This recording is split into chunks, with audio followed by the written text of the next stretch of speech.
అమరావతిపై మాజీ మంత్రి అంబటి రాంబాబు సంచలన వ్యాఖ్యలు చేశారు. రాజధాని అమరావతిని గుంతలో కడుతున్నారని, 30 ఏళ్లు పూర్తయినా కూడా అది పూర్తి అవ్వదని ఆయన వ్యాఖ్యానించారు. కూటమి నేతలకు అమరావతి ఏటీఎంలా మారిందని విమర్శించారు. పొలాలిచ్చిన రైతులు మాత్రం లబోదిబోమంటున్నారని ఎద్దేవా చేశారు. అవసరం లేనటువంటి రాజధాని కోసం 1,00,000 ఎకరాలు సేకరిస్తారు. అవసరం లేని రాజధాని కోసమేమో 1,00,000 కోట్లు కుమ్మరిస్తారు. ఏంటంటే నాకు అర్థం కాలేదు. నేను ఇప్పుడు చెప్తున్నా రాజధాని నిర్మాణం ఏంటంటే నాకు అర్థం కాలేదు. You select the capital. Guntur select చేసుకుంటావా, నెల్లూరు సెలెక్ట్ చేసుకుంటావా, లేక అనంతపూర్ సెలెక్ట్ చేసుకుంటావా, వైజాగ్ సెలెక్ట్ చేసుకుంటావా, విజయవాడ సెలెక్ట్ చేసుకుంటావా?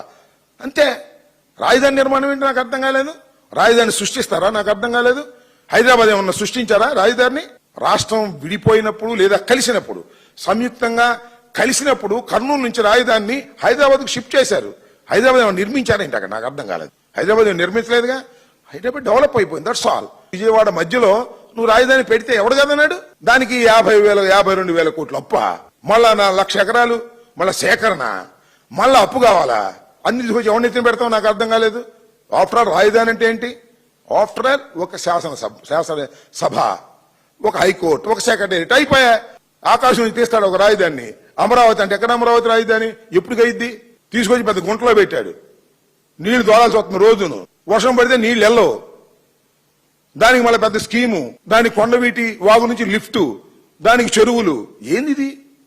ఏమవుతుంది రాష్ట్రం నాకు అర్థం కాలేదు. ఇవాళ లబోదిబం అంటున్నారండి అమరావతిలో ఉన్నటువంటి రైతాంగం. చంద్రబాబు నాయుడు గారికి ఓట్లు వేసినటువంటి రైతాంగం లబోదిబం అంటున్నారు. ఏంది కర్మ అని. 52,000 ఎకరాలు ఇస్తే దానికి దిక్కు లేదు. మళ్ళా 43,000 ఎకరాలు మేము ఎక్వైర్ చేస్తామని చెబుతున్నాడు. సిగ్గుశరం లేదని వాళ్ళే లబోదిబం అంటున్నారు. చంద్రబాబు నాయుడికి సంబంధించిన వాళ్ళేం వైసీపీ వాళ్ళు కాదు. వాళ్ళే లబోదిబం అంటున్నాడు. వాళ్ళు ఏడుపులు కొట్టుకుపోతాడు చంద్రబాబు నాయుడు, గుర్తుపెట్టుకోమని.